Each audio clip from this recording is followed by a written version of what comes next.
Madrid in the 1700s was a city of stark contradictions, the capital of a crumbling empire where opulent palaces rose beside desperate poverty, where the Inquisition still burned heretics, while Enlightenment ideas filtered through aristocratic salons where Goya painted masterpieces depicting both royal elegance and human suffering. This was a city of perhaps 150,000 souls, unnaturally large for Spain's declining economy, sustained only by its status as royal seat. The streets were filthy, crime-ridden, and dangerous after dark, yet the royal palace glittered with chandeliers and hosted some of Europe's most sophisticated court entertainments. Spain's golden age had ended. Its American silver mines were depleting, its military power was broken. Yet Madrid maintained the illusion of grandeur through elaborate ritual and artistic brilliance. Today, advanced AI technology allows us to transform 18th-century paintings, documents, and maps into photorealistic recreations, bringing this fading imperial capital back to life. Join me as we step into the Madrid our ancestors once knew, a city living beyond its means, clinging to past glory while the world was passing it by, yet creating art and culture that would outlast the empire itself. The Bourbon succession, a new dynasty, 1700 to 1746. The century begins with crisis. When King Charles II dies childless in 1700, he bequeaths Spain to Philip of Anjou, grandson of Louis XIV of France. This threatens to unite French and Spanish crowns under one dynasty, terrifying the rest of Europe. The War of Spanish Succession erupts, dragging Spain into 13 years of devastating conflict across Europe and the Americas. Philip V, Spain's first Bourbon king, ultimately keeps his throne, but at tremendous cost. The Treaty of Utrecht in 1713 strips Spain of its European territories: the Spanish Netherlands, Naples, Sicily, Milan. Britain seizes Gibraltar and Minorca. Spain's status as a great power ends, reduced to its Iberian territories and American colonies. Philip brings French administrative practices to Spain, centralizing power in Madrid, abolishing regional privileges, and attempting to modernize a backward country. Madrid benefits enormously. The capital attracts bureaucrats, courtiers, lawyers, and merchants serving the royal government. The population grows, the city expands, and construction booms. But Philip is mentally unstable, suffering depression so severe he sometimes refuses to change clothes or leave his rooms for weeks. His second wife, Elizabeth Farnese, effectively rules, pursuing aggressive foreign policy, trying to reclaim Italian territories for her sons. The court becomes a bizarre theater where a melancholic king is manipulated by an ambitious queen while the nation declines around them. Philip's son, Ferdinand VI, rules briefly from 1746 to 1759, a more capable but equally troubled king. Then Charles III ascends in 1759, and Madrid finally gets an enlightened ruler determined to modernize both city and nation. Charles III, the Enlightened King, 1759 to 1788. Charles III arrives from Naples, where he ruled successfully for 25 years. He's pragmatic, reformist, influenced by Enlightenment ideas about reason, progress, and good government. He looks at Madrid and sees a medieval disgrace: unpaved streets filled with garbage and sewage, no street lighting, rampant crime, inadequate water supply, and chaotic urban sprawl. Charles launches ambitious reforms. He paves the major streets with stone, a massive undertaking that transforms mobility and cleanliness. He installs over 5,000 oil lamps, making Madrid one of Europe's first well-lit cities and dramatically reducing nighttime crime. He creates a professional police force, the Serenos, who patrol the streets, calling out the hour and maintaining order.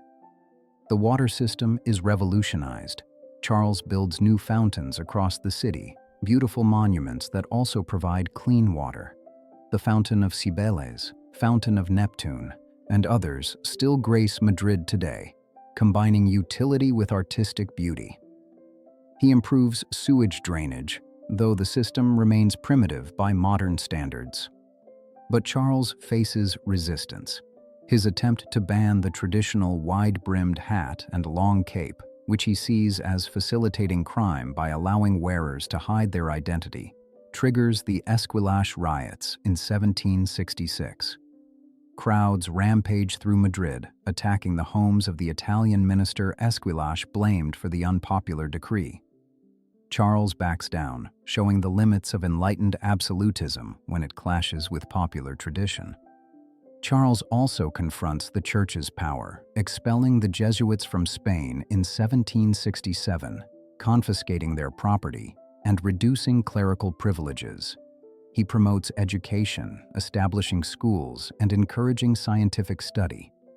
Under Charles, Madrid becomes more modern, cleaner, safer, and more cultured, though still far behind cities like London or Paris. The Royal Palace, Splendor and Isolation. The Royal Palace dominates Madrid's western edge, an enormous Baroque structure with over 3,000 rooms. Construction began after fire destroyed the old Alcazar in 1734, and by the 1760s, the new palace is complete, a monument to royal power and artistic ambition.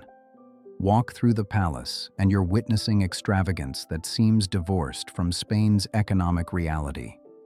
The throne room features ceiling frescoes by Tiepolo, chandeliers of Venetian glass, walls covered in crimson silk. The Hall of Columns hosts royal banquets with service on gold and silver plate. The royal apartments contain furniture crafted by master artisans, paintings by Velázquez and other Spanish masters, tapestries woven with gold thread. The palace staff numbers in the thousands: courtiers, servants, guards, cooks, stable hands, musicians, priests. A vast hierarchy governs who serves the king's food, who hands him his clothing, who attends him at various rituals. The etiquette is suffocating, every moment choreographed by centuries of protocol. Yet the palace is also curiously lifeless. Charles III prefers the smaller royal sites outside Madrid: the Palace of Aranjuez, La Granja, El Escorial. He views the royal palace as necessary for state functions, but spends minimal time there. The enormous building stands mostly empty, its grandeur serving diplomatic purposes more than residential comfort. The Enlightenment. Ideas and resistance. Despite the Inquisition, Enlightenment ideas penetrate Spain. A small group of intellectuals, the Ilustrados, embrace reason, science, progress, and reform. They read banned books smuggled from France, correspond with French philosophers, and debate how to modernize Spain. Economic societies spring up in Madrid and other cities, bringing together reformers to discuss agriculture, industry, education, and governance. The Royal Academy of History, the Royal Academy of the Spanish Language, and other institutions are founded, promoting scholarship and standardizing knowledge. But the Ilustrados face enormous obstacles. The Church opposes reforms that threaten its power and privileges. The aristocracy resists changes that might reduce their status. The common people, deeply Catholic and traditional, view Enlightenment ideas as foreign, atheistic, and dangerous. The result is that Spain modernizes slowly, incompletely, superficially. Madrid gets street lighting and paved streets, but the political and social structures remain essentially medieval. The economy stagnates while Britain industrializes. Education remains controlled by the Church, teaching theology rather than science. Spain falls further behind Europe's leading powers, creating the backwardness that will plague it into the 20th century. The end of an era. Revolution and War, 1788 to 1808. Charles III dies in 1788, succeeded by his weak son Charles IV, easily dominated by his wife Maria Luisa and her favorite Manuel Godoy. The court becomes a scandal. Godoy, possibly the queen's lover, controls policy while the king hunts. Then, in 1789, the French Revolution erupts. Spain, sharing a border with France and tied to it through Bourbon family connections, watches in horror as the French King Louis XVI is executed and radical republicans seize power. Spain joins the coalition against revolutionary France, but Spanish forces are defeated repeatedly. By 1796, Spain switches sides, allying with France against Britain. This proves catastrophic. The British Navy destroys the Spanish fleet at Trafalgar in 1805, ending Spain's naval power. The economy, dependent on American silver shipped across seas Britain now controls, collapses. In 1808, Napoleon, having made Spain a satellite, forces Charles IV and his son Ferdinand to abdicate and installs his brother Joseph Bonaparte as king. The Spanish people refuse to accept this humiliation. On May 2, 1808, Madrid rises in rebellion.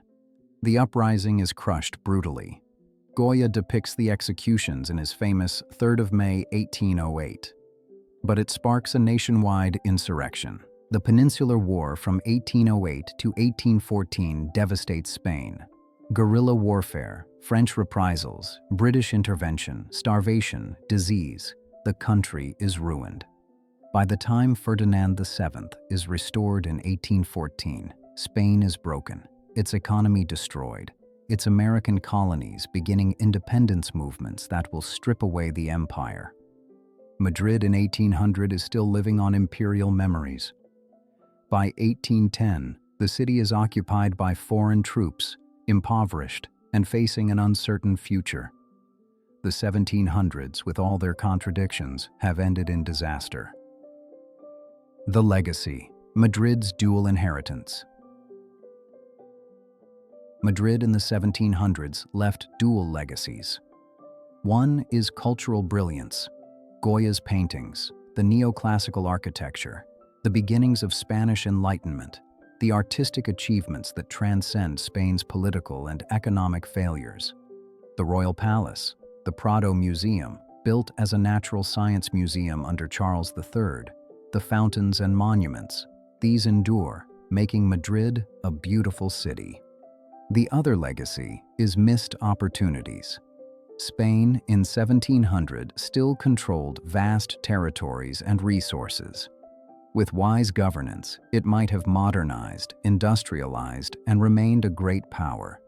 Instead, weak kings, corrupt favorites, clerical obscurantism, aristocratic resistance to reform, and economic stagnation squandered Spain's inheritance. By 1800, Spain is a second-rate power, its decline irreversible. Madrid specifically illustrates how a capital can consume without producing, living parasitically on an empire while contributing little to the nation's wealth or strength. The city's growth in the 1700s was artificial, sustained by royal expenditure and bureaucratic employment, not by productive industry. When the empire collapsed, Madrid had no economic foundation. Yet the city survived, adapted, and eventually thrived. Modern Madrid is Spain's vital center, economic, cultural, political. The 1700s created Madrid's basic urban form, the grid streets, the major plazas, the monumental buildings that still define the city. Walking Madrid today means encountering the 18th century at every turn, the Bourbon improvements coexisting with the modern metropolis. Understanding Madrid in the 1700s means grappling with the contradictions of decline, how artistic achievement can flourish while political and economic systems fail, how a city can be simultaneously sophisticated and backward, how grandeur can mask decay. It's a reminder that appearances deceive, that splendid architecture and brilliant art don't necessarily indicate societal health, and that failing to modernize when the world changes brings inevitable decline. This was Madrid in the 1700s, a fading imperial capital that created lasting beauty while the empire crumbled around it. If you enjoyed this step back in time, please hit the subscribe button so you don't miss where we're going next. Thanks for watching, and we'll see you in the past.